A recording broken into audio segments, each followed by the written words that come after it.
Hey, Slater Crusaders, America's the greatest country in the world. Thanks for being here. People in America are not grateful for everything we have here, and it takes someone who grew up in a communist country to knock some sense into us. And when you're not grateful, you catastrophize everything, and you lose your mind, and you start bickering over useless nothing, just like the Texas voting law. We talked all about it yesterday in great detail, and then after the show, this was Joe Biden. So hear me clearly. There's an unfolding assault taking place in America today, an attempt to suppress and subvert the right to vote and fair and free elections, an assault on democracy, an assault on liberty, an assault on who we are as Americans.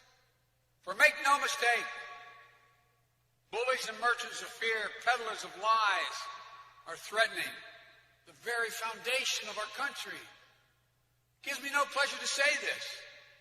I never thought in my entire career I'd ever have to say it. But I swore an oath to you, to God, to preserve, protect, and defend the Constitution. That's an oath that forms a sacred trust to defend America against all threats, both foreign and domestic.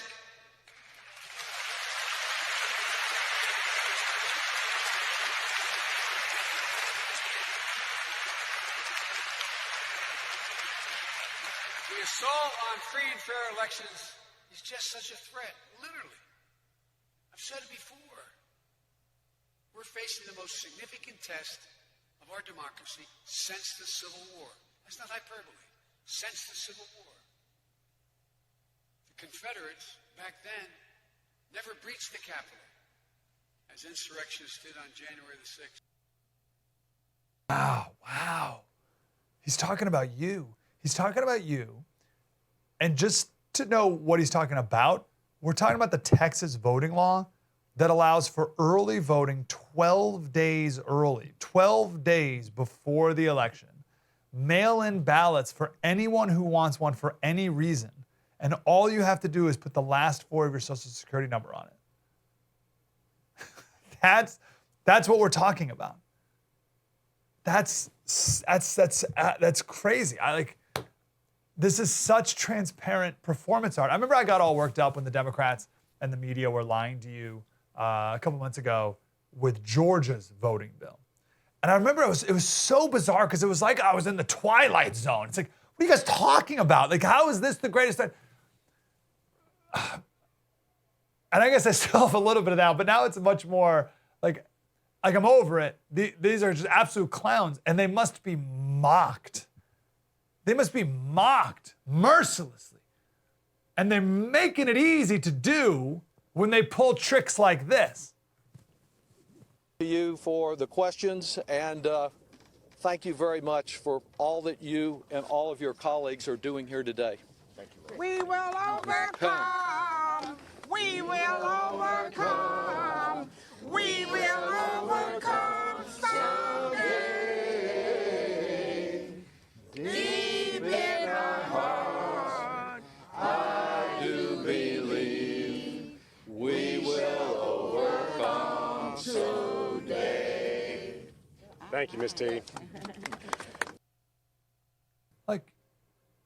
I wish the next reporter said, overcome what? What do you want? 20 days of early voting? I don't know what you want.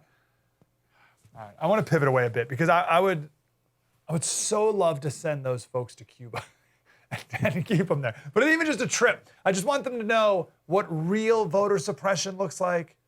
I want them to know what real communism looks like. Because if they knew what it was to live like in a country that is their utopia, that they're shoving down everyone's throat, and if they knew what that was really like, then they'd pipe down. Or at least get a pitch tuner to stay on pitch. These people are not grateful for America and everything we have here. I want to show a couple videos here. This is a video of a Cuban grocery store. There is no meat, there is no milk, there is no eggs, no cheese. cookies, flan, powdered or whatever. No fruits, no vegetables. Tons of anchovies, oddly. They have shelves and shelves of anchovies. Now I want to play this video. This is the video of a Cuban man who's in a grocery store for the first time in America. Grew up in Cuba, and now he's in America, and he's in a grocery store. And look at him. This video here doesn't have any subtitles. He's speaking in Spanish, but you can see on his face the awe. He doesn't even know where to go. He can't fathom it. And he left that grocery store, and he said he was amazed and furious. Furious at the conditions that communism has left the people of Cuba and him for his entire life until now. I mean, the look he had in his face, it was like a child going into Willy Wonka's chocolate factory for the first time. His brain couldn't comprehend it. He's like, look at that giant pile of bananas. What is going on here? So I started watching a bunch of this guy's video. It's actually his sister who's taking videos of him. And the next video, he goes to Costco. Now this one has subtitles, and I want to play 3 clips. This is the first one I want to play. He goes over to the laptops. Un día tendré yo para comprarme una. Yo, trabajo. Un día. Si Dios quiere. You couldn't read that. He said, one day I will have enough to buy this with my work. Si Dios quiere, God willing. One day I will have enough to buy this with my work. Notice he didn't say this. He grew up in a communist country his whole life. Notice he didn't say, one day I will vote for a politician who will give this to me for free. He didn't say, one day I'll move to San Francisco where I can steal one of these and not get arrested. He said, one day I will earn one of these with my work. One of my favorite stories, we'll save it for another day for the whole one because it's an amazing story. But there's a Chinese peasant who asked the communist officials if he owns anything. And the communist officials said no. And the guy said, do I own the teeth in my own head? And the communist official said, no, you don't own your teeth. You don't own your head. Nothing belongs to you. So here's this man saying, with my work, I will earn this. Amazing. How many kids need to know that lesson today? Then he came across some apples. Y me acuerdo de mi punta abuela. Me gustaban las manzanas. La pobre. Mucho comunismo y no se comió una manzana posiblemente en toda su vida. She says, I remember my grandmother who passed away. She loved apples. So much communism, she hasn't had any for years. Hadn't had an apple. Hadn't had an apple for years. My kids eat an apple every single day after their nap. They go downstairs, have an apple. Never once have I appreciated an apple's existence.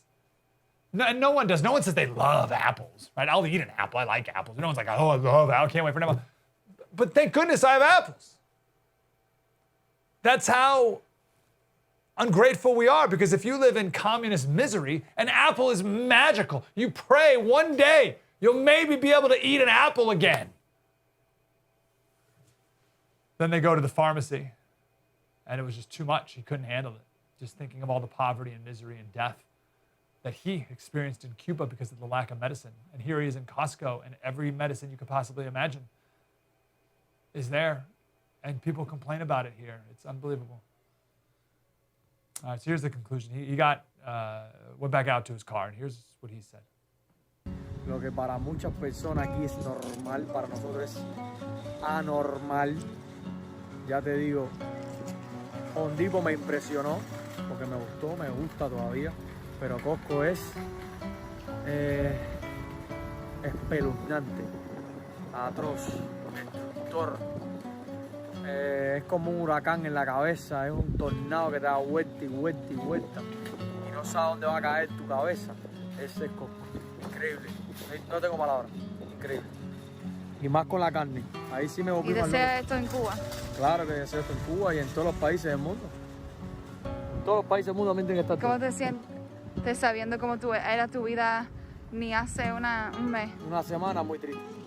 Muy triste porque de verdad vi mucha gente aquí comprando con sus carritos y de hecho es algo que siempre quise hacer. escoger un carrito y echar cositas y al final salir y tirarme una foto con el carrito encima. ¿Qué se siente estar con un carrito y tenerla lleno de cosas que tú quieres, no? Eso es una experiencia para mí que la quiero hacer algún día, a ver si se me da llegar a la casa y decir, mira, vine de compra. Eso para mí es algo, es un sueño. Para mí es un sueño. Of course I want this for Cuba. I want this for everyone in the world, this type of prosperity. He said, what a dream. One day I want to fill my cart up with food and I want to go home and I want to put my food down. What a dream. He said earlier in the video, he said, the American dream, you have to work, but it's a dream worth working for. I want that guy to talk to every ungrateful person in this country. She ended that video with a slide that said, we're blessed to be free. Yesterday, we played a video of maybe like a 28-year-old kid on TikTok. He's 28. 28-year-old young man on TikTok talking about how we need a classless, moneyless society. And we need a true utopia that is communism. Are you kidding me? We got to get those two together. Get those two guys together. Get the guy from Cuba right there and get this communist here in America. Get them together and chat it out. Because what's he going to say? What's the 28-year-old kid going to say about communism to the guy from Cuba? What's he going to do? And what are we doing here in America? We're crippling ourselves. I'll give you a million examples. I'll just give you the one from yesterday. Charlottesville, Virginia. They voted to remove that Robert E. Lee statue. They voted to remove the Stonewall Jackson statue. This is the rally with the Very Fine People hoax 4 years ago in Charlottesville, right? But the council also voted unanimously to remove a statue of Lewis and Clark and Sacagawea. It's been on the main street since 1919. It's gone now. Thank goodness. Those statues will now never hurt anyone ever again. Destroying our history destroys our gratitude. We're not grateful for our country. We're not grateful for our history that gave us unprecedented prosperity. And it's not just Costco, although yes, but it's our economic system, our political system, and our culture. Our economic system, our political system, and our culture that all came together to bring us this prosperity. The economic system of capitalism and free trade, a political system of property rights and freedom, and a culture of hard work. If you eliminate any one of those, it doesn't work. And you have no food. And you're like that Cuban grocery store. Truly, if you eliminate hard work, then there's no food. If you eliminate property rights, there's no farms, no one's growing any food. If you eliminate capitalism, no one's trading anything, no one's working, there's no food. You have to have all three of those, and we do, we have. And in a communist country, if you don't have any of those, certainly there's going to be no food. And you say, well, you just grow your own, but you can't even do that. That's not fair. That's not equal. Nothing's yours. Not your land, not your crops, not your body, not your soul, nothing. You own nothing. Eliminate any one of these three and you turn into Cuba. And people on the left in America today want to systematically remove all three. The only reason there's a single person in this country advocating for communism and Marxist ideology is because of ignorance of history. That's it. And ignorance of the very people who are still alive today who have lived in these countries. We need a massive mobilization effort, and I'll take it upon myself and what we can do on this show to get the voices of survivors of communism out there so that we can get their message out there and reach these people who are still advocating for communism today. And then I just want to give these communists here in America, I just want to give them an apple and say, that guy, his grandmother loved apples.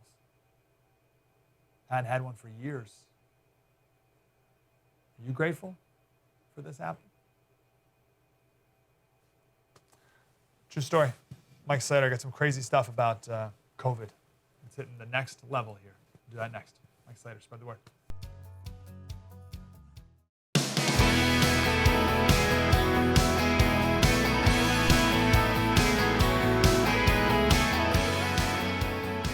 Hey, Slater Crusaders, I'm super grateful you're here because this should be getting way more attention than it's getting. This is, let me back up here. Do you remember a couple weeks ago we played a clip of the Tony Fauci of Nova Scotia? And he said they're banning gatherings because we don't want people to spread misinformation. In Canada, they're banning gatherings because they don't want to spread misinformation. What?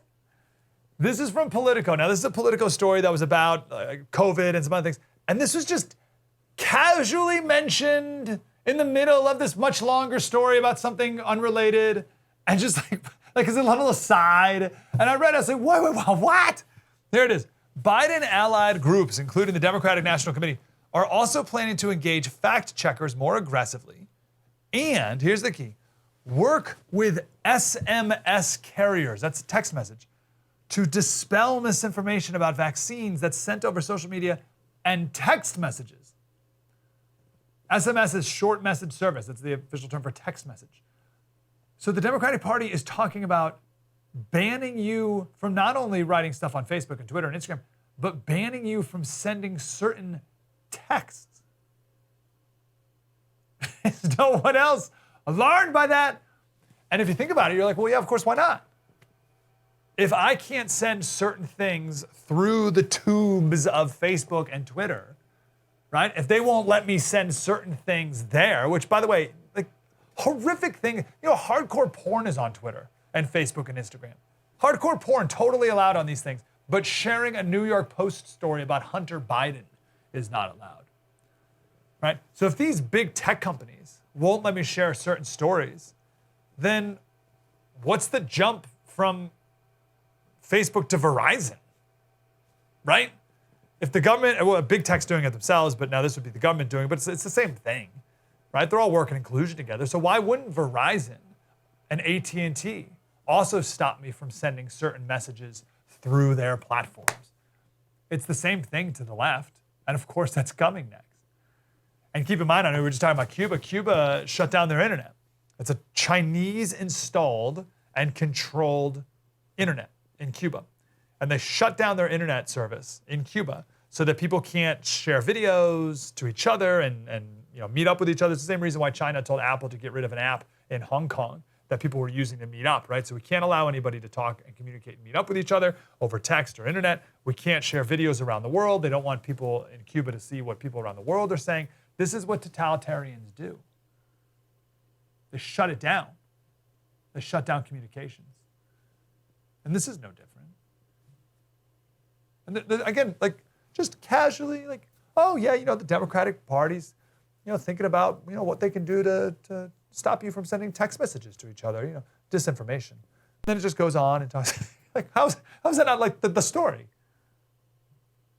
And it's always just small increments at a time, right?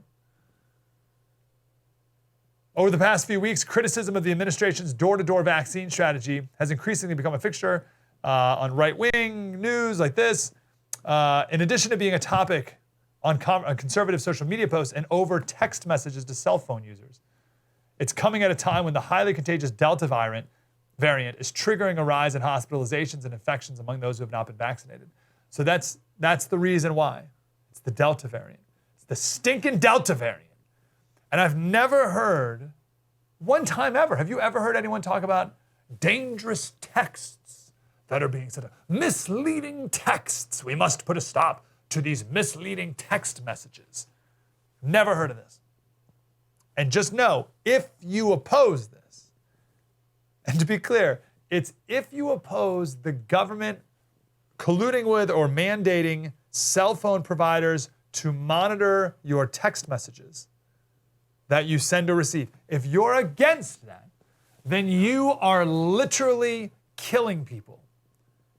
You're literally killing them. You're allowing misinformation to spread that is resulting in people dying from the Delta variant.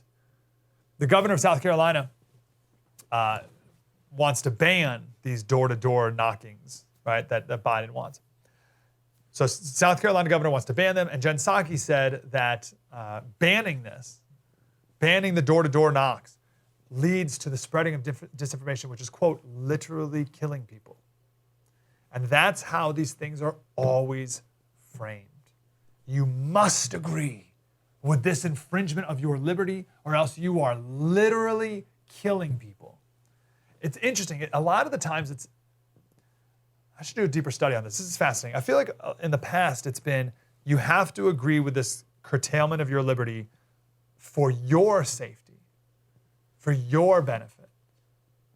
And people are like, oh, I want to be safe here. This is that, and the added little twist of you have to agree to this infringement on your liberty or else you're a murderer. It's very similar to this talking point on the left when it comes to transgenderism. If you don't support kids deciding to mutilate their bodies and transition to a different gender, then they have a 40% more likely chance of committing suicide. Do you remember the NFL commercial they had the other day, the NFL's gay commercial? It ended, do we have that? Yeah, let's see at the end here. I think it says the 40% number. Yeah. With at least one accepting adult, 40% lower risk of attempting suicide. There it is. So if you don't comply, you're a murderer. That's the message there. If you don't support whatever it is, whatever their thing is, if you don't support that, then you're a murderer. If you don't support the government monitoring your text messages, then you're literally killing people. You're allowing disinformation to spread and it's killing people. You are a murderer. Check out this commercial that they're playing in Australia right now. Coming up in a little bit, we're going to talk to someone from Canada about the churches being burned down. And I want to ask her about the different cultures between England, the mother country, and then her colonies, Canada, America, and Australia. We pushed back, we fought back, we won a revolution. We're very different than Canada and Australia, who are still psycho when it comes to COVID. And here's a commercial that the Australian government's playing.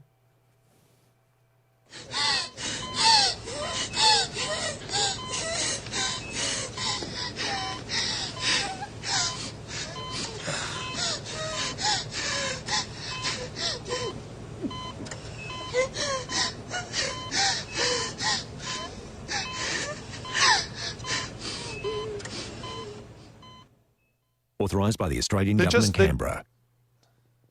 They just released that. Just now, not a year and a half ago, just now. So it's if you don't get, and this is like a little bit of both. It's a little bit of if you don't get vaccinated, then you're that woman. You could be that woman. It's also if you don't get vaccinated, you're murdering that woman.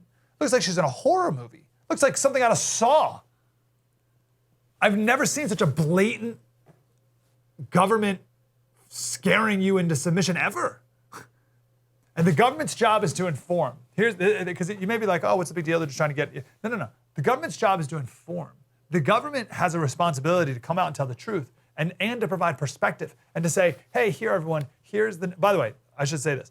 This is why I've decided to finally vote to recall Gavin Newsom. It's because he said he will not release the data that the state used to make their decision on when to shut down California and when to reopen California. He said it was too confusing for people. Okay? No, unacceptable. The government needs to be transparent and say, hey, here, everyone, here's the risk factors of COVID. Here's the risk factors for people of different age groups. If you're a 30-year-old woman, here's your risk factor so you can make a proper risk assessment. Not that. Not show a 30-year-old woman being strangled to death, being tortured in a dark room.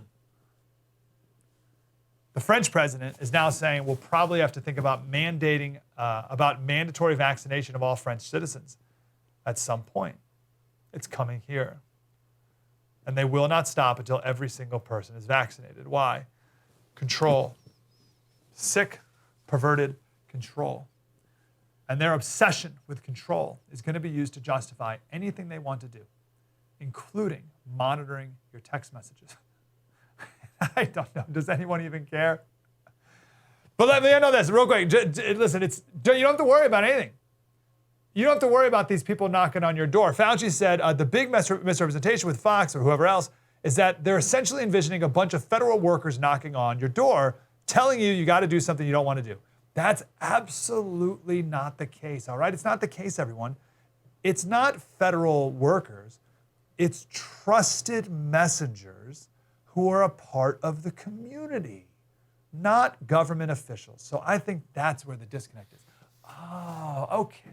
They're not federal workers knocking on my door. They're trusted members who are part of my community.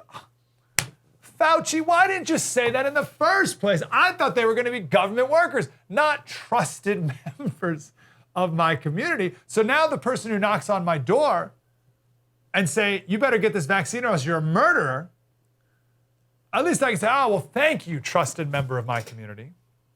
Now get off my property and don't come back without a warrant. trusted member of my community.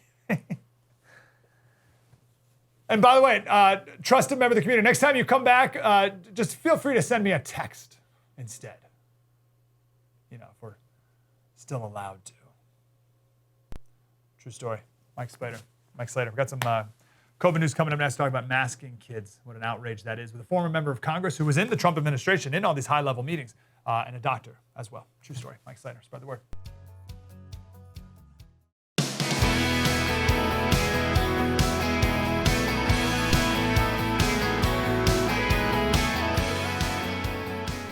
Hey, Slater Crusaders.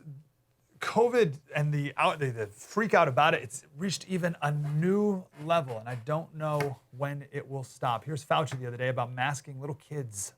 The children who are not able to get vaccinated because of their age should follow, their parents should follow with them, the guidelines of the CDC, that unvaccinated children of a certain age, greater than 2 years old, should be wearing masks. No doubt about that.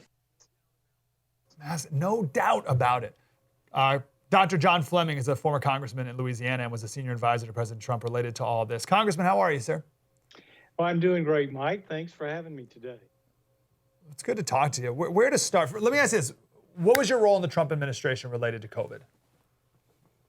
Well, I'm a physician by training, and I was brought in to be deputy chief of staff working with Mark Meadows, who was a colleague of mine in Congress, a good friend. And I worked closely with Operation Warp Speed as well as the Coronavirus Task Force. I was there at all the meetings, just a number of meetings, working with, in fact, Dr. Fauci, Dr. Birx, Redfield, Hahn, the whole host of people. And it's been very interesting to see the evolution of all this information. Do you remember, speaking of evolution, do you remember the vaccine hesitancy that Democrats had when Operation Warp Speed was moving along swimmingly? Well, yes, they were very critical while it was in process. And the interesting thing about this vaccine that I made clear to everyone is there was no single corner cut in this. In fact, it's probably the most tested vaccine ever developed. What we did was we brought down the risk. Most pharmaceutical companies will only spend a certain amount of money and go easy with each stage. A lot of times there's dead time in between. There's bureaucratic red tape that's unnecessary, but far few subjects tested is in this case. What President Trump did was to buy down that risk, pay the cost, so the pharmaceutical companies didn't have to take the financial risk. And then also, because it was such a transmissible disease, you know, it's a pandemic, there was no problem finding subject for testing. That is, control group that would not get the vaccine and one that would. And no one knew who was getting what until the end of the test period for each one of the vaccines. And they all proved to be very, very successful and safe. And Trump will never get credit for any of that. Let's go back to Fauci. What do you think about masking 3-year-olds still currently today? It's total nonsense. You know, the thing about Dr. Fauci is he's oftentimes wrong, but never in doubt. He'll take an extreme position. He'll say, well, he first said that masks were bad for you early in the pandemic. I was there in the meeting when he said this, and I couldn't believe he said it because we had nothing else but masks at that time. And then later he said masks were really good for you and we should do it. In fact, we should do 2 masks. So he's been all over the spectrum with this. And currently we know that children can't get this virus easily. If they do, they have minimal symptoms. They don't transmit it easily as well. And certainly there's no reason that we should continue covering them with masks. And to be honest with you, masks are not that effective. They were all we had at one point. And that's why it made sense to do that, as well as shut down in the early part of the pandemic, just to slow the spread and to be sure that we didn't overwhelm the hospitals and the ICUs and all of that until we could get treatments, which get like Regeneron and Remdesivir have been excellent, as well as ultimately vaccines. So where we are today if you've been vaccinated or you're a child or even up to a young adult, there's no reason for you to wear a mask at all. And so a mask really need to go by the wayside. And I'm hearing horrific tales about children. In one case, a child going to a summer camp here in Washington, D.C., having to work outside, practicing tennis and all of that, wearing a mask. That's really torture. I would consider that child abuse. What is the motive? Yesterday we talked a bit about the teachers union and why they want to mask kids up and they have leverage over parents, and we understand that motivation.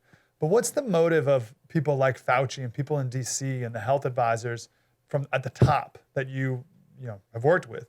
What's their motive or mindset or human nature instinct that's still causing them to push and not reassess and readjust?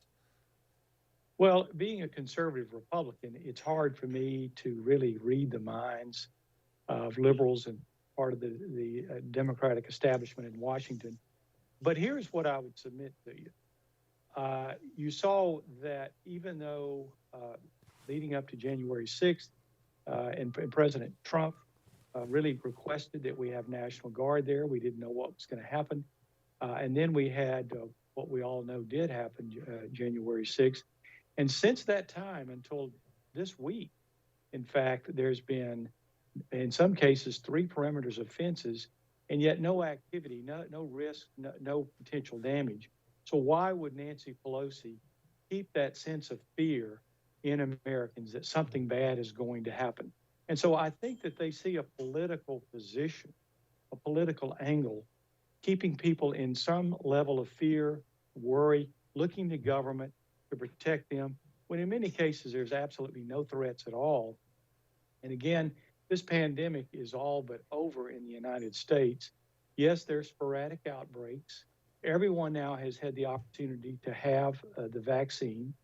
To my knowledge, no one who's been vaccinated, except for people who have serious immune deficiencies, have succumbed to this infection who've been vaccinated. So really, we need to move on. We need to end any type of shutdown. We need to get people back to work. We need to get people back into the business establishments, the restaurants. We need to take off the mask. All of this needs to go away. There's no scientific reason to establish that and maintain that today. We're going to talk about our special on Friday is going to be on masks and kids. I was talking to a doctor the other day. I was on Twitter, so it wasn't a very productive pursuit. But I talked about the psychological harm and damage that's done to kids. And I was surprised that he, as a doctor, would not take that into account. So when you're a doctor, or you are a doctor, when you're doctoring, yes, how do you weigh all the cost benefit? There's no such thing as solutions, only trade-offs. How do you weigh that medically and psychologically when you're prescribing something? Well, you really have to be all-encompassing. You have to be kind of global in thought. That is to say, what is the direct impact on health? What's the direct impact on the family? I'm a family physician myself, have treated thousands of kids over the years. So all of these things have to be considered. It's not just simply what is the potential protection of that mask. Now, having said that, when masks were all we had, it did make sense to ask Americans to wear masks, particularly when they were in group situations, to try to protect each other temporarily. We're long past that. And so the benefits are far outweighed by the disadvantages of wearing masks. We also know that this virus does not spread on surfaces. We also know that it's not spread outside. It's quickly dissipated. So the risk is only in enclosed spaces where there's poor ventilation and there's a lot of people in conditions. So that pretty much takes kids out of the equation. And we saw in the colleges, even in the midst of this pandemic, in the fall, even prior to vaccines, we were seeing very little activity in the colleges. The college campuses were doing well, as long as they were very careful to kind of keep the students not too packed together in classrooms and things. And even then, if they got it, they were directed, and Dr. Fauci was part of this, they were directed to go to their dorms, not home, because if they went back to home where their parents were, then they could spread it to their parents and their grandparents. So it really worked out well with the colleges, and Dr. Birx and Dr. Fauci were a part of that decision. I hope people wise up and do some more risk assessment quick, because kids are going back to school, and I don't want mine or any other kid wearing masks or all this. Dr. John Fleming, former congressman in Louisiana. Doctor, appreciate your voice. Thank you. Thank you, Mike. Always a pleasure. Have a great day, sir. Hopefully we can do it again. I want to come back, talk about churches being burned to the ground in Canada. This is not getting nearly enough attention. It's probably going to come here next. True story, Mike Slater. Spread the word.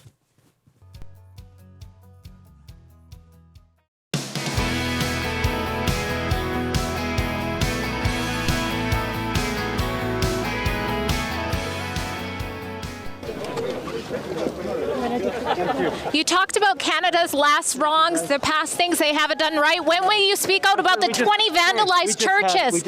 They're burning churches and vandalizing them, and you're not calling it a hate crime. Old. Love it. This is a story that's not getting nearly enough attention, and we're going to stay on it because it's bad enough that it's happening in Canada, but I predict it's going to be happening here. Let's talk to that woman right there who was pushed away by his bodyguards, Drea Humphrey. She's British Columbia-based journalist for Rebel News. Drea, how are you? I'm doing good. How about yourself? I'm very glad you're here. Thanks for getting the word out. What's the latest number of how many churches, how many Christian churches you know that have been burned to the ground? You know, it's hard to keep track, but the last time I looked at it just yesterday, it was over 22 churches burnt or vandalized in less than a month. Amazing. Any idea has anyone been caught, or are we just speculating? You know, I think we know who's doing it, but anyone caught yet? Well, here's the thing, in case anybody doesn't know, the first couple of churches to burn took place on First Nation band land after there had been discovery of mass graves around residential schools. Now, the first person to be caught, however, had absolutely nothing to do with First Nations. They were a white individual in Alberta. So that's the first person to go into custody. More recently, there has been another person caught, and it was a child, an Indigenous child on a reserve. That's it. That's all we've gotten so far out of the 22 churches. I should you mentioned add, the mass graves. Sorry, there were a couple of vandals. There's a video near me in Vancouver, BC, of a couple of vandals throwing orange paint on a church in Vancouver, and the women, appear to be white women as well. Okay. You mentioned the mass graves. Give us the true story about what these really are. So I did an investigative report where I went to the first discovery of the mass graves, and I do the quotation marks because they're not discoveries. They are grave sites that are unmarked, that have been known about for years. There's reports on them. They're not a surprise.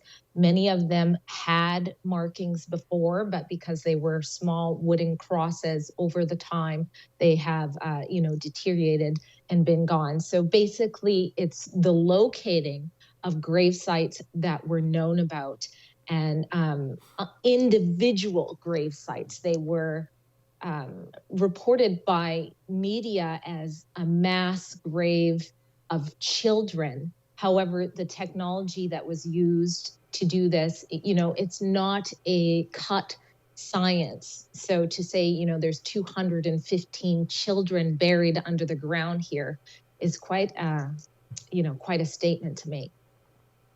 Well, the mass graves, too, that creates this vision of a giant hole with bodies just thrown in it. Right. But it sounds like what they really found was a gravesite, or was a graveyard, which, that's a normal thing. But what are these residential schools? Because this is also a very dystopian picture that could be painted. So my understanding is, and correct me if I'm wrong, you had these Christian missionaries or Christian groups, Catholic Church, come in and set up these schools to try to westernize and Christianize, evangelize the locals. And of course, the media's representation is that these were very poorly run and the rest. What's the truth? Well, that's, pretty accurate. There is lots of evidence to support that there was very poor living conditions in many of these residential schools.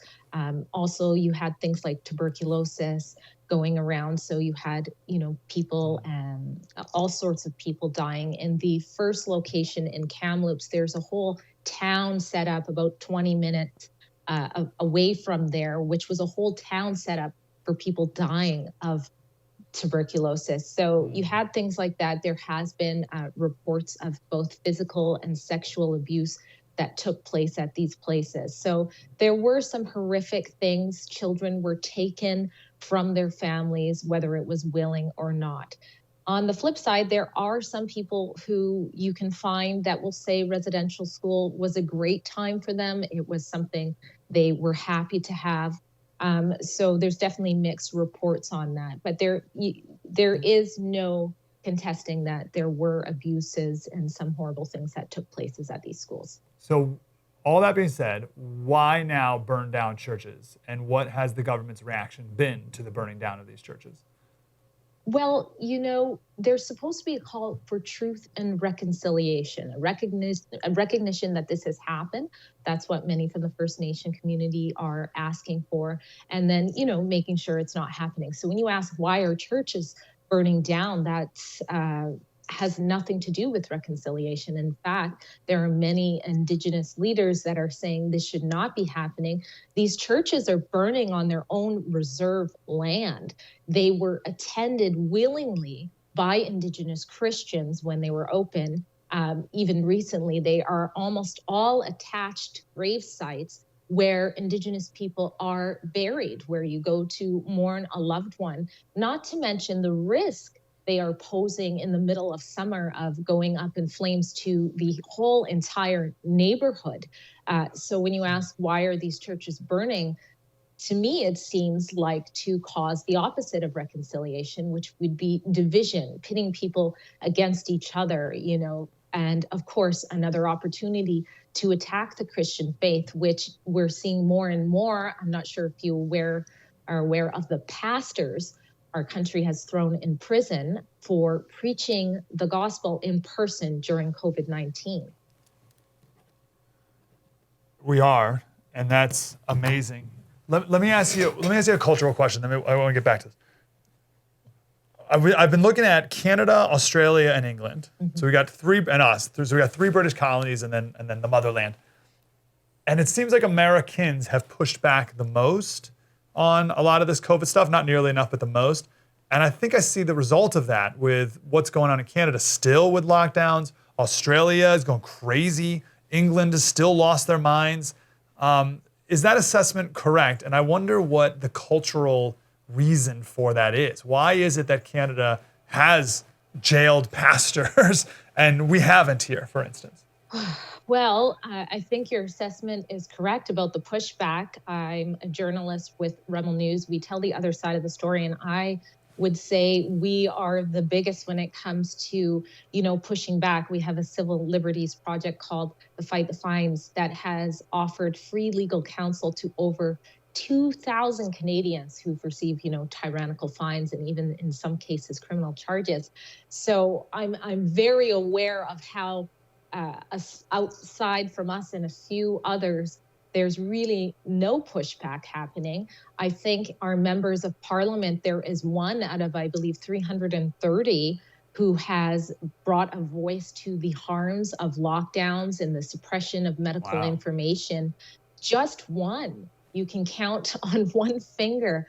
So it's been brutal here. I don't know why it's happening. Some of our more conservative provinces have had it the worst. Like, again, I'll mention the three pastors who were thrown behind bars for preaching all took place in Alberta, which is a very conservative province. So you got to wonder what's really going on here. Yeah, I don't know enough about Canadian culture. Is there more of a submissive is kind of a strong word, although maybe not, culture towards government authority than we have here in America? Well, they say Canadians are nice. So I think we are a little bit less patriotic for sure. And I think we are less likely to voice our opinions if we think it may offend somebody. So I think you have a silent majority that doesn't necessarily agree with what's going on, but will they dare speak out about it? No. Will they do a post about it even? No, because everybody is scared about how they'll be perceived. So then you have these extreme radicals, mostly on the left, who will be very vocal about these things and attach them to, statements that make it look like if you oppose them, you'll be offending too many people. Yeah, gosh, it's amazing. And a case study in where America would be if we did not push back, even a little bit that we did. Last question for you, Dre. I saw a tweet the other day, and someone said, when one mosque was burned years ago, Trudeau did this whole big thing about how we're going to bring people to justice and blah, blah, blah. And here we have 20 plus and churches burned, and Trudeau, hasn't said much of anything. And I want to ask you what Trudeau has said, but I saw someone respond and they said, well, that's different because Christians are not an oppressed minority, which to me is a very concerning mindset that one can do no wrong against Christians because they're not oppressed. So therefore we can oppress all we want and even commit violence against because they're not historically oppressed. So A, what do you think of that? B, what has Trudeau actually said about churches? Well, first of all, that statement is completely false. If you do a quick Google search, you'll see that Christians are and have been for the last while the most persecuted faith in the world. Now we're starting to see it happen in North America. So that's how I would address that false statement. As far as our prime minister and how he's chosen to address these attacks against the Christian faith in our country, it took him 8 churches, I believe 8 burnt churches, possibly a couple of them were vandalized, but he waited until at least 8 to finally make a statement in which he proceeded to sort of justify, the anger involved in residential schools. By the way, just assuming at the time that it is Indigenous people burning the churches down, which kind of racist if you ask me. But then so he took that long, and I believe about 16 seconds of what he said was, this is not the way to go. So. Dre Humphrey, Rebel News out of British Columbia. Thank you, Dre. Keep up the great work. Thank you for having me. Let's talk again.